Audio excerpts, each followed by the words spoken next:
Que a paz do Divino Mestre Jesus esteja entre todos nós. Boa noite, irmãos e irmãs. Que os bons Espíritos possam nos inspirar a estudarmos o Evangelho de Jesus, a doutrina dos Espíritos. O livro que iremos hoje abordar é a Gênese, no capítulo 1, sobre o duplo caráter da revelação espírita, os itens de 11 a 19. O que vem a ser, como podemos entender o que significa essa palavra caráter nesse título? É como se apresenta ou aparece os Espíritos para nós, o que ele vem trazer. Revelar significa descobrir aquilo que estava encoberto. São verdades que sempre existiu, mas não temos o conhecimento. O Espiritismo não é religião somente. Ele é ciência, ele é filosofia, é a terceira revelação. O Espiritismo não é para ser em si apenas uma religião, mas o caminho das religiões. No livro da Gênese, descreve desde a formação do nosso planeta até a chegada do homem à Terra. A formação dos minerais, dos vegetais, explica sobre o fluido cósmico universal. O Espiritismo é a ciência do infinito. Moisés e Jesus foram os dois grandes reveladores que mudaram a face do planeta. O Espiritismo fez com que conhecêssemos o mundo invisível que nos cerca, no mundo do qual vivíamos sem ao menos suspeitar. Nos fez também conhecer as leis que regem esse mundo, suas relações com o mundo invisível, a natureza e o estado dos seres que o habitam, e o destino do homem após a sua morte. Tudo isso constitui uma verdadeira revelação. Por sua natureza, o Espiritismo possui um duplo caráter. Ela participa, assim, ao mesmo tempo, da revelação divina e também da revelação científica. Ela participa da revelação divina porque seu aparecimento emana da providência. Não foi o resultado da iniciativa e nem o desejo premeditado de nenhum homem. Os pontos fundamentais da doutrina provêm dos ensinos dados pelos Espíritos encarregados por Deus de esclarecer aos homens sobre as coisas que eles ignoravam e não poderiam aprender por si mesmos. Era conveniente aos homens conhecer esses ensinamentos, uma vez que hoje eles já estão aptos a compreendê-los. Ela participa da revelação científica porque o ensinamento espírita não é privilégio de nenhum indivíduo, pois é transmitido a todos do mesmo modo. Os seres que transmitem esses ensinamentos, os espíritos, e os que recebem, os homens, não são seres passivos, nem estão dispensados do trabalho, da observação e da pesquisa. Esses seres não renunciam ao raciocínio e ao livre-arbítrio. Não é proibido a eles examinar o que recebe, mas ao contrário, é recomendado que o façam. A doutrina espírita não foi ditada, prevista completamente e nem é imposta para que todos aceitem cegamente. Ela é fruto do trabalho do homem e da observação dos fatos que os Espíritos lhe trazem e das instruções que lhe fornecem.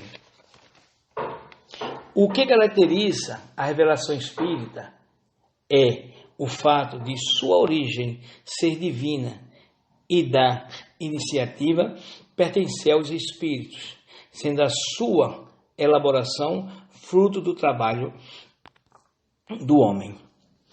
O Espiritismo utiliza o método experimental, que é o mesmo utilizado pelas ciências positivas. Assim, quando os fatos se apresentam, não podem ser explicados pelas leis que são conhecidas. Eles observam, comparam, analisam e, partindo dos efeitos, conseguem chegar às coisas e também às leis que o regem. Depois deduz as suas consequências e buscam as suas aplicações úteis. O Espiritismo não estabelece nenhuma teoria pré-concebida. Também não apresentou como hipótese a existência e a intervenção dos espíritos, nem o perispírito, nem a reencarnação, nem qualquer um dos princípios da doutrina. Desse modo, não foram os fatos que vieram a confirmar a teoria. Ao contrário, foi a teoria que veio posteriormente explicar e resumir os fatos. Portanto, é rigorosamente correto dizer que o Espiritismo é uma ciência fundada na observação, que ele não é produto de uma imaginação. As ciências só conseguiram progressos importantes depois que seus estudos tiveram por base o método experimental. Todos acreditavam que o método experimental só podia ser aplicado à matéria, mas ele também pode ser aplicado às coisas metafísicas. No mundo espiritual, há um fato singular. Há espíritos que não acreditam que morreram, conservando seus gostos, hábitos e instintos. Os espíritos superiores não anteciparam a esse fato, provocando neles a manifestação nesses espíritos que vivem nessas condições, para que nós observássemos. Observando a tudo isso, concluiu-se que a teoria nasceu da observação dos fatos. O mesmo aconteceu em relação a todos os princípios da doutrina espírita. Assim como a ciência propriamente dita tem por objetivo o estudo das leis do princípio material, o objetivo especial do Espiritismo é o conhecimento das leis do princípio espiritual. Como o princípio espiritual é uma das forças da natureza e reage incessantemente sobre o princípio material, e como o princípio material também reage incessantemente sobre o princípio espiritual, entendemos que o conhecimento de um não pode estar completo se não tivermos o conhecimento do outro. O Espiritismo e a ciência se completam um ao outro. A ciência, sem o Espiritismo, se acha impossibilitada de explicar certos fenômenos utilizando apenas as leis que regem a matéria. O Espiritismo, sem a ciência, ficaria sem ter onde se apoiar e lhe faltaria comprovação. O estudo das leis da matéria tinha que vir do estudo das leis espirituais.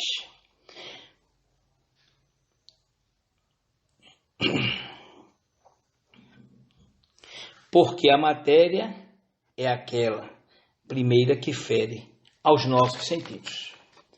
Se o Espiritismo tivesse vindo antes das descobertas científicas, teriam sido fracassadas. Seria fracassado como tudo que surge antes do seu tempo. Todas as ciências estão interligadas e se sucedem numa ordem racional.